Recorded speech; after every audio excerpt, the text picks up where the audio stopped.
You're tuned to 96.9 FM, Los Santos' most trusted station for news, traffic, and the occasional transmission from Alpha Centauri. We're not broadcasting live, and we're not broadcasting from the penthouse above Benny's, we swear.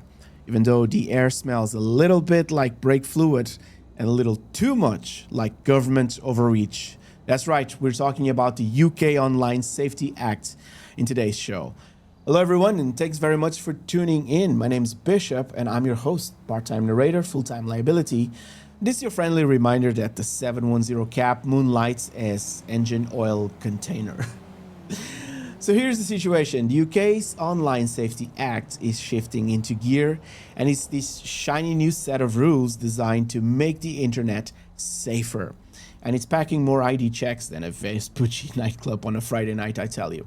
So under the Act, certain online services will be expected to verify that you are exactly who you say you are. And more importantly, exactly how old you say you are. So we're talking about official documents, government issue IDs, not just ticking the little box that says, yes, I'm over 18. Now, Rockstar hasn't made an official statement, no announcements, but given that GTA Online is a persistent multiplayer crime simulator, dripping with questionable life choices, I'm gonna say it's not exactly on government's safe and wholesome list.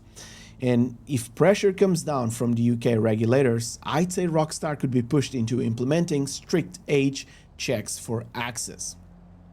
Imagine this, you boot up GTA Online on a lazy Sunday afternoon, you're ready to grind the KO or whatever, and instead you get prompted to ask for your passport number or to scan your driver's license. And before you can even step foot into Los Santos, you got to prove to some third-party verification services, which 100% not going to get hacked, which are 100% not going to sell your information, that you're old enough to buy virtual shark cards without your parents' permission. It's insane. So the intention here is kind of clear. They want to keep underage players out of mature rated games, especially ones with mature means where, you know, get hit by a flying motorbike or pick up an interesting lady from the streets. Yeah. But there's going to be a lot of repercussions for this. So I want to talk about a little bit the side effects, because this isn't just about filtering the squeaky voice griefers. So first of all, there's anonymity. Right now you can roll into GTA Online as whoever you want. Your name, avatar, it's a mystery to everyone except the modder who already owns your IP, knows who you are, where you are. So the charm of that anonymity is that you can role play, experiment with personas, and I don't know, just live a little bit more dangerously than you would in the real world. So an ID-locked GTA means that Rockstar, and by extension the powers that be that will hold your information, can tie every session, every kill feed entry, every questionable fashion choice that you make directly to a real-world identity. So suddenly your Los Santos alter ego is just Barry from accounting with just slightly better aim, and then that's ridiculous to me. And here's the kicker. Once people know that they can be traced, I think they're going to start to behave differently. For better or worse, it's the digital equivalent of putting on pants before answering the door. So if you trash talk in voice chat, you might get you reported. And now the report isn't just some guy named XX underscore sniper god underscore XX was rude to me. It's Barry Smith from number 42. He was verbally abusive at 6:42 p.m. during a diamond finale. You know, it's crazy. The wilder roleplay scenes might dry up, because why risk your actual job when HR could be quietly tuning in to your YouTube VODs or whatever?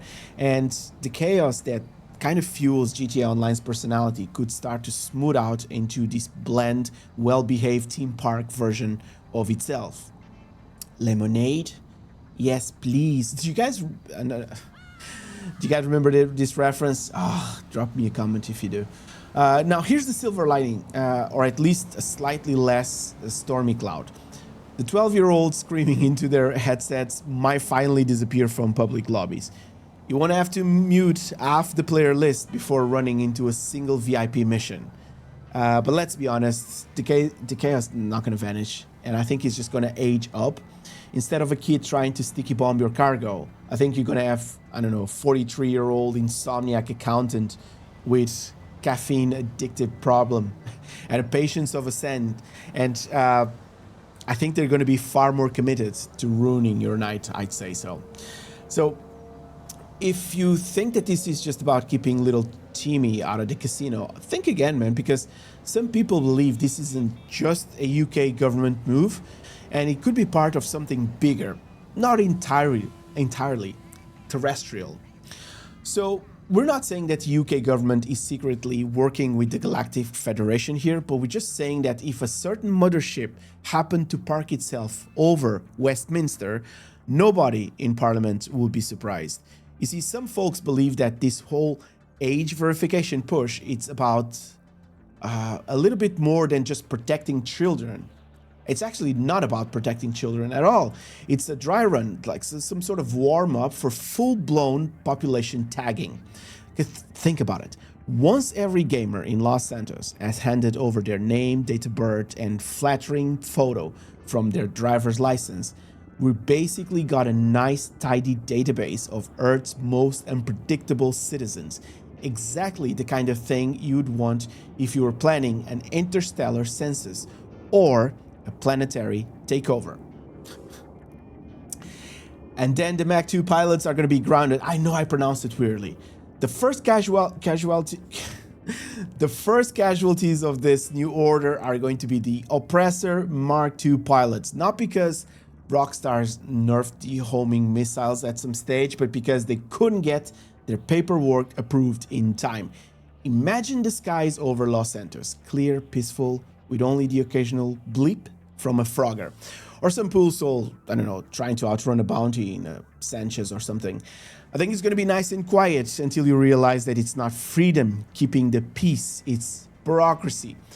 Here's where the conspiracy and the reality kind of start to blend, and I wanted to touch this a little bit. The alien paperwork, I know it's a joke, but the shift towards total traceability, it's not. Right now, GTA Online works because it's this weird middle ground. You got enough rules to keep the servers running and people kind of happy, but enough freedom to let the chaos breed into it.